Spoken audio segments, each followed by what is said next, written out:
everybody, it's Miss Hamill, and I'm here today to talk to you about water, the elixir of life, or life's potion.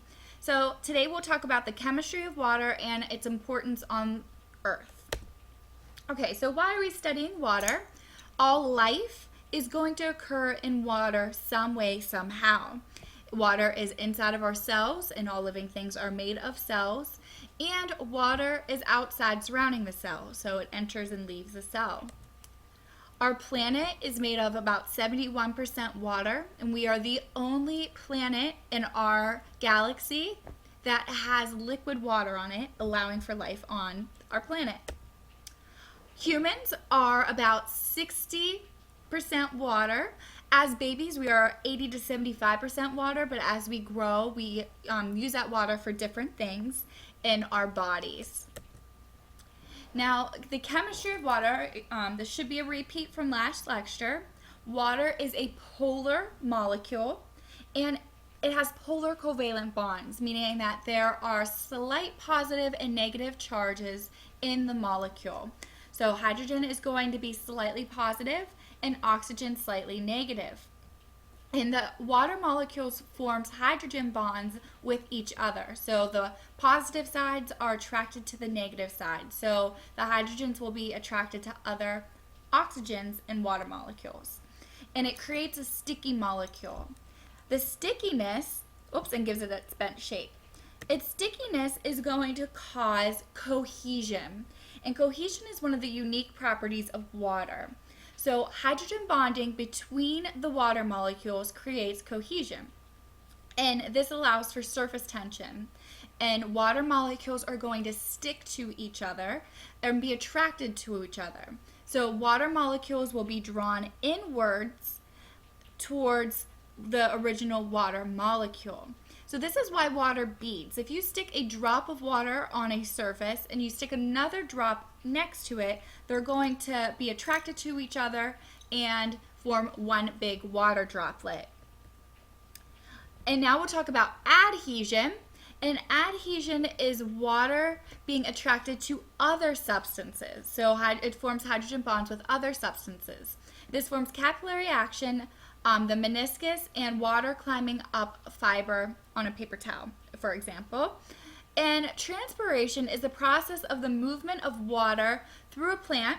So we water our plant, we are watering the roots of the plant, and the water is going to be attracted to the xylem of the plant, and then it will be sucked up through the plant and eventually leave through the leaves or evaporate through the leaves.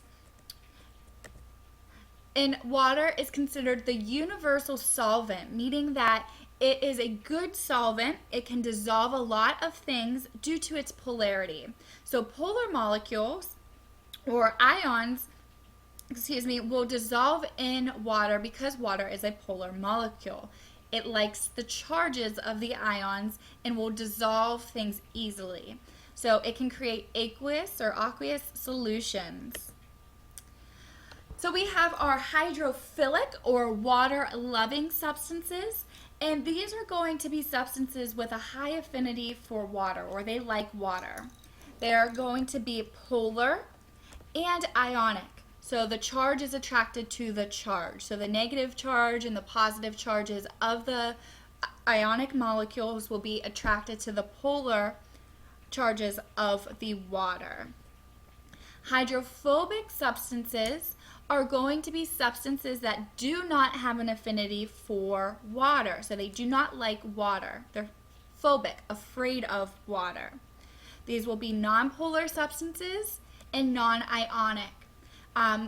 Oil is an example of a hydrophobic substance. It will never dissolve in water. It will always form a layer on the water.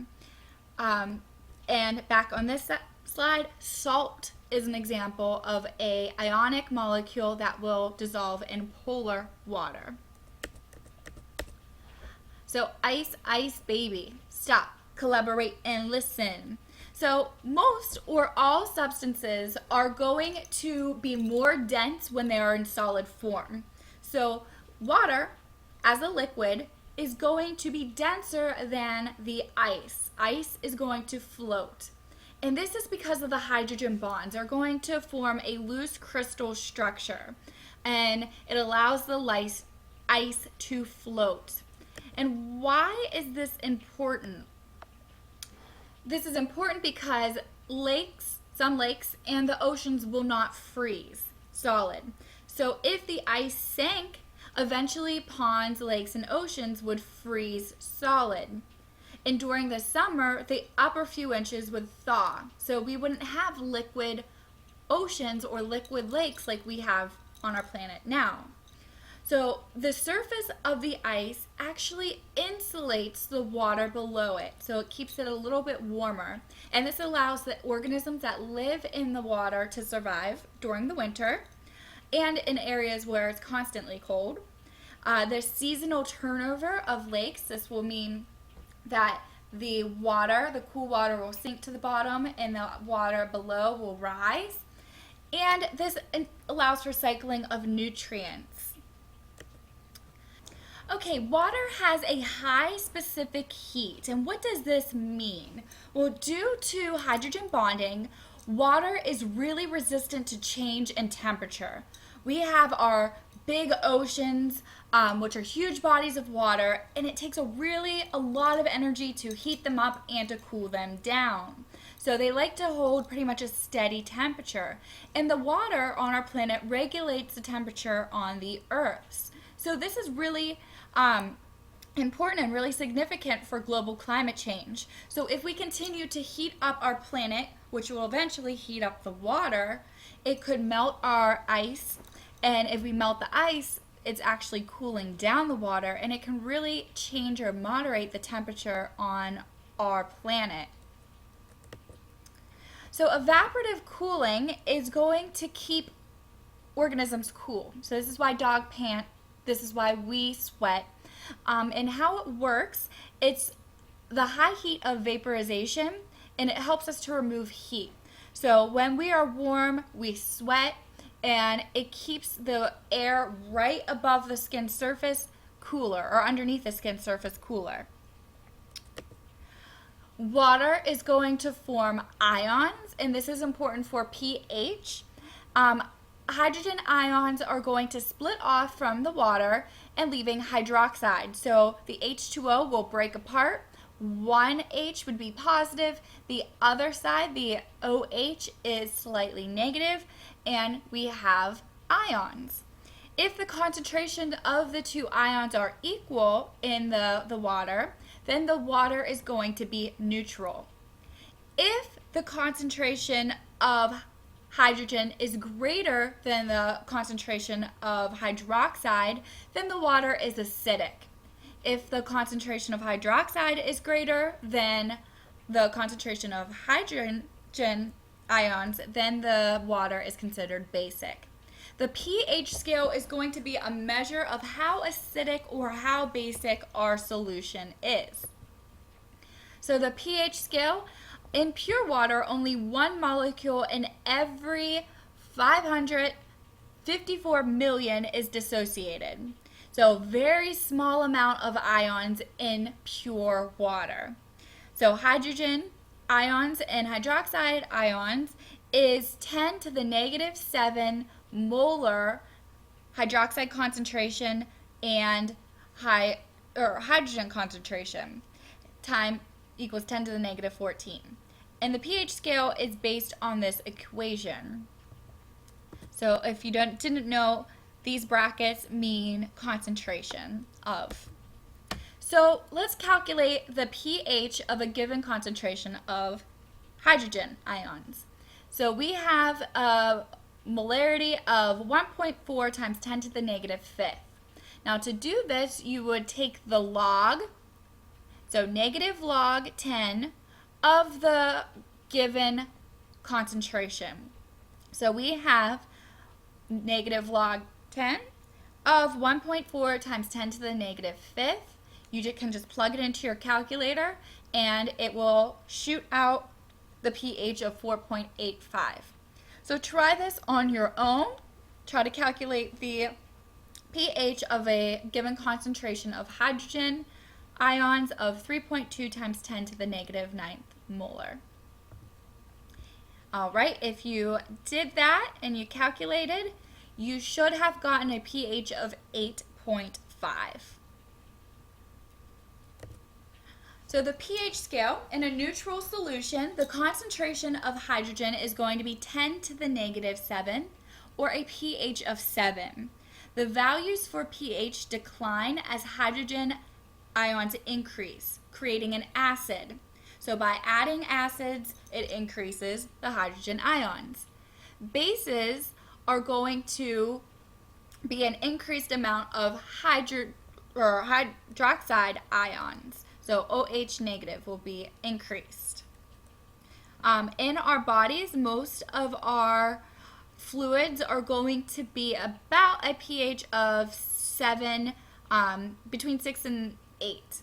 Our blood is a pH of 7.5. Our urine and our saliva is 6.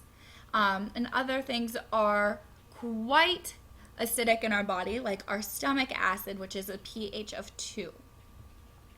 I pretty much just said this. pH solution is neutral of 7. Acidic solution would be a pH less than 7.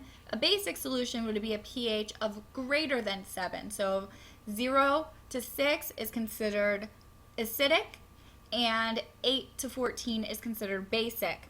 Most of our biological fluids have a pH of 6 to 8, and our stomach acid is about a pH of 2, so very low. And each pH unit represents a tenfold difference in the hydrogen ion and hydroxide concentration. So small changes in pH actually indicates a substantial change in the amount of hydroxide and hydrogen ions in the solution. Okay, so buffers are going to be resistant to pH change. So it's basically a solution of a weak acid or a corresponding base that is going to neutralize a solution or stabilize a solution. So if we have HCO3 and we add a hydrogen ion, we get H2CO3, and that's a buffer.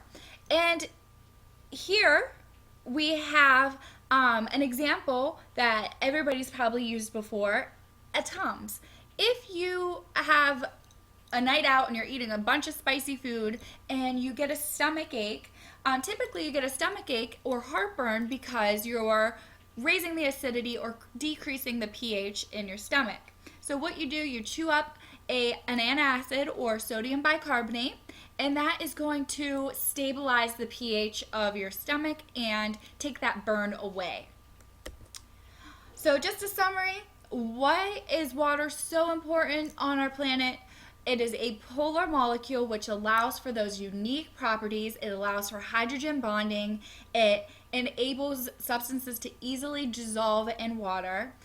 These special properties of cohesion and adhesion, surface tension, heat of vaporization allow for living things to survive on our planet, and its chemical behavior is going to govern how organisms function. So we need water on our planet, and we are lucky to live on a planet that has water, or else we wouldn't be here. All right, guys, have an awesome evening, and I hope you study hard and enjoy your evening.